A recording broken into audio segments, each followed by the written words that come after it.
他是三角洲里的文化天花板，也是在游戏直播间里讲思政课第一人。高考季在大部分主播套用模板送祝福时，他跳出固有形式，理性拆解高考的价值。真正能决定我们人生高度的，我认为有3点。第一点，你能否具备持续学习的能力；第二点，你能否具备与人相处的能力；第三点，你能否找到自己人生中真正想要的东西。他就是国服道一红狼，航天第一棋手，击霸恶魔王浩宇 Wise。王浩宇 Wise 的本名就是他在平台上的名字王浩宇。提起 Wise， 大家第一反应就是 Wise 的 W 一定要大写，这是天霸一哥的规矩。不愧是天霸一哥。什么？你问我天霸一哥难道不是林树吗？请看 VCR。大家好，我是林树。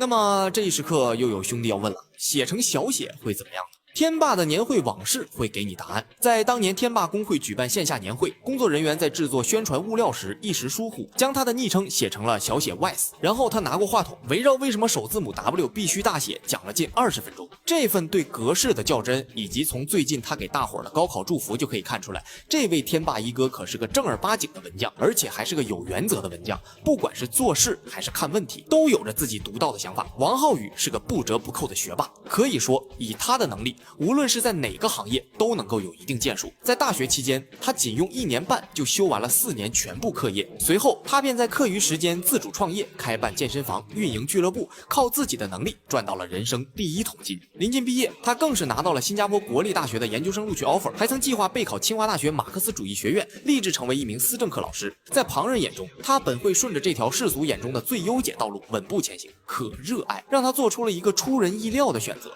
因为对 FPS 的游戏情怀，他放弃了海外名校深造的机会，转身踏入游戏直播行业。最初入行时，王浩宇主打射击游戏，当时的他默默走纯技术路线，但直播间人气一直不温不火。直到三角洲行动上线，他顺势加入三角洲这个圈子，同时也找准方向转型，慢慢摸索出属于他的娱乐猛攻风格，人气也一步步上涨。在他的直播间里，没有什么自高自傲，也没有什么剧本炒作，你可以看到一个普通玩家最真实的模样。摸到稀有物资会由衷开心，被老六阴到会红温尖叫，对枪时也会紧张到心率飙升。当然了，在他的直播间，你还能看到普通玩家不能匹敌的神人操作。他有手感时能小刀辣死典狱长，没手感时穿6套都能被人一脚踢飞。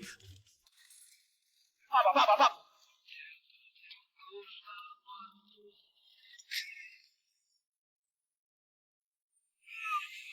搞笑这一块也是拉近了他和水友们的距离，褪去直播间里玩梗整活、赛场搞笑的外在形象，学霸出身的底蕴和思政相关的学习经历，让他始终秉持端正三观，待人处事坦荡真诚，好人品早已刻在日常言行里。他的橱窗里没有琳琅满目的带货商品，只摆放了毛选一书。直播闲暇时，他也会用自己在书中所感悟到的道理，在直播间里和水友们聊着。高考在即，他也拒绝照搬千篇一律的加油口号，劝导年轻学子放平心态，认清高考只是人生一站，真正决定人生高度的是持续学习、待人处事和坚守目标的能力。劝勉大家放平心态，不只拥有端正的三观与正向的思想追求，王浩宇的好人品更淋漓尽致地体现在与搭档、粉丝同行的日常相处以及待人处事的方方面面之中。从直播起步阶段到成为头部主播，助理小胖一直陪在他身边。早在事业尚未起色、收入平平的时候，他就郑重许下承诺，会将个人收入的1/10分给并肩打拼的小胖。这份约定多年来始终如约兑现，即便名气渐长，事业蒸蒸日上，他也从未背弃当初的诺言。他曾有过一段短暂的带货经历，直播结束后，他发现直播间上架的芒果干售价高于外部平台，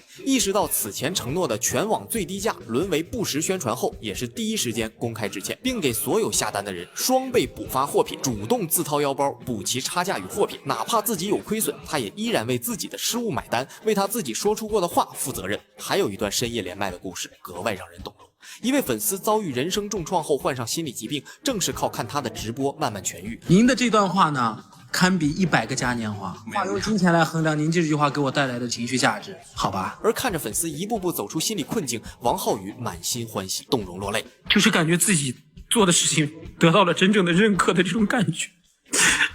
真的不一样。对王浩宇来说，粉丝这份精神层面的认可远比礼物更珍贵，这也是他做直播的初心，能帮低谷中的人走出阴霾，便是他认定的至高价值。玩笑与欢乐是他的直播底色，善良与担当是他的人格内核。有人把他当下饭菜吃，也有人把他当药吃。面对粉丝的困惑与适当的地方，他也会像一位贴心的兄长一样，认真的出言劝导。一个人的强大，永远不是外在容貌的变化啊，也不是什么身上有多少奢侈品，出行坐的什么车，